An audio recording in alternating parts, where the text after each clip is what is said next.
welcome to the deep dive.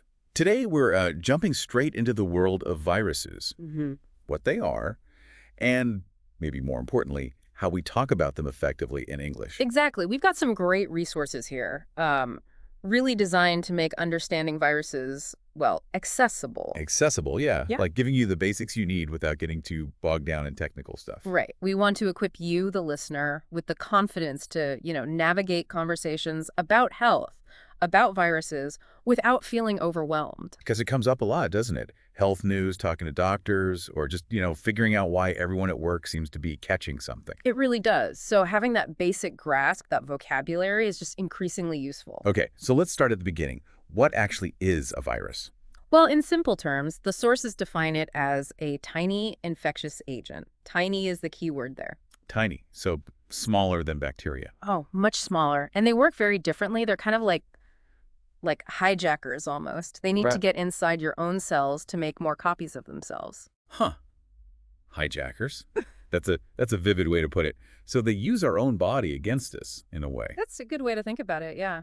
And that's what ultimately causes the illness, the symptoms we feel. Okay, makes sense. So let's talk vocabulary then. Some essential words, obviously, virus itself. Right, like the flu is caused by a virus. Simple enough. And then a word we hear all the time, especially lately, contagious. What does that mean in this context? Contagious just means it spreads easily from one person to another. Ah, okay. Like the example, COVID-19 is highly contagious. Tells you how easily it can pass around. Precisely. And knowing if something's contagious helps us understand why, washing hands and maybe staying home when sick is so important. Yeah, definitely. Okay, what about symptoms? Symptoms are basically the signs that you're sick, the signals your body sends out. Like a cough?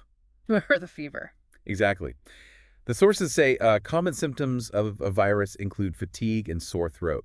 It's how you know something's up. We've all felt those, unfortunately. So those are the outward signs that this hijacking process is happening. You got it. Now let's see how this plays out in a more everyday situation. Imagine, say, two coworkers talking. One's just back after being off sick. Okay, yeah, this makes it real. So let's call them Liam and Sarah. Liam might say, hey, welcome back. You feeling better? And Sarah could reply, much better, thanks. Phew, I caught a virus last week, had this awful fever and a really sore throat. Caught a virus. That sounds very natural, doesn't it? Not too formal. Very common, yeah. Much more common than saying, I contracted a viral infection in a casual chat.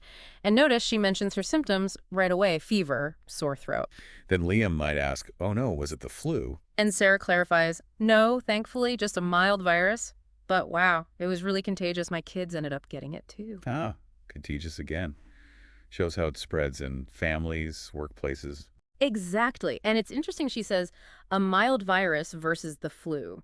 People often use flu loosely, but technically influenza is specific. There are loads of other viruses causing similar misery. Right. So Liam says, glad you're on the mend. Did you see a doctor? And this is a really important part. Sarah says, I did. She said it was viral, so no antibiotics needed, just rest and plenty of fluids. Okay, hold on. That's crucial, isn't it? It was viral, so no antibiotics. Absolutely. This is probably one of the biggest takeaways. Antibiotics fight bacteria. They do nothing against viruses. So taking them for a cold or, most sore throats is pointless. Worse than pointless, actually. It can contribute to antibiotic resistance, which is a huge global health problem. Makes bacteria harder to treat when you do need antibiotics. Wow. Okay, so understanding the difference between viral and bacterial is really key. It really is. And you'll hear people say it just like Sarah did, or, oh, it's just viral, or the doctor confirmed it's bacterial. It explains the treatment or lack thereof. That definitely empowers you when talking to a doctor, knowing that difference. Okay, let's shift to some other useful phrases. How do you say you feel like you're getting sick? Oh, a classic is, I think I'm coming down with something. Yeah, I use that one, that little tickle in the throat, feeling a bit off. Exactly, that uh-oh feeling. What if you are sick? How do you describe it simply? Well, you can just state your symptoms. Like the source suggests, I've got a cough and a fever, or, I've got a headache and I'm really tired. Just swap in your symptoms. Simple enough. What about this phrase? It's going around. When does that come up? That's when you know a particular illness is spreading locally. In the office, at school, in the neighborhood. So you might say, ugh, be careful, there's a nasty stomach bug going around. Precisely that. It explains why multiple people might be sick with similar things at the same time. Makes sense. And then the best part, recovery. How do you say you're better? A nice simple way is, I'm finally feeling back to normal. Back to normal. Yeah. Yeah, that feels good to say. Doesn't it just, it clearly signals you're over the illness. These are all really practical, everyday phrases. Maybe we should quickly revisit that coworker chat, just to hear it all together again. Good idea. Yeah, listen for coronavirus, the symptoms, really contagious, and that key line. It was viral, so no antibiotics. Hearing it flow helps it stick. Okay. Pause. Liam. Hey, welcome back. Feeling better, Sarah. Much better, thanks. I caught a virus last week, had a fever and a terrible sore throat. Liam. Oh no, is it the flu? Sarah. No, just a mild virus, thankfully, but it was really contagious. My kids ended up getting it too. Liam. Glad you're on the mend. Did you see a doctor? Sarah. I did. She said it was viral, so no antibiotics needed, just rest and plenty of fluids. Yeah, hearing it like that really locks it in. Okay, so let's wrap this up. Quick recap of the main points. Sure.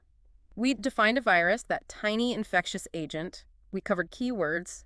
Virus itself, contagious, meaning it spreads easily, and symptoms, the signs you're sick. And maybe the most critical point. Yeah. Viral versus bacterial. Antibiotics don't work on viruses. That's huge. Absolutely. Plus, those handy phrases, coming down with something, describing symptoms like, I've got a cough, warning that it's going around, and celebrating feeling back to normal. Right, and having this knowledge, this vocabulary, it really does help, doesn't it? It makes you more confident talking about health, understanding the news. It absolutely does. It empowers you in conversations, whether it's with your family, friends, or importantly, with healthcare professionals. It just makes things clearer. Definitely. So maybe a final thought for you, our listener, to mull over. Yeah. As you go about your week, try to notice when you hear these terms, virus, contagious, symptoms, viral. See how they're used in conversations or reports. Good exercise. And maybe ask yourself, how does actually knowing the difference between a viral and a bacterial infection change how you think about getting sick or what you expect when you, say, see a doctor? It's a small bit of knowledge, but it can really shift your perspective on your own health. That's a great point to end on, something to really think about.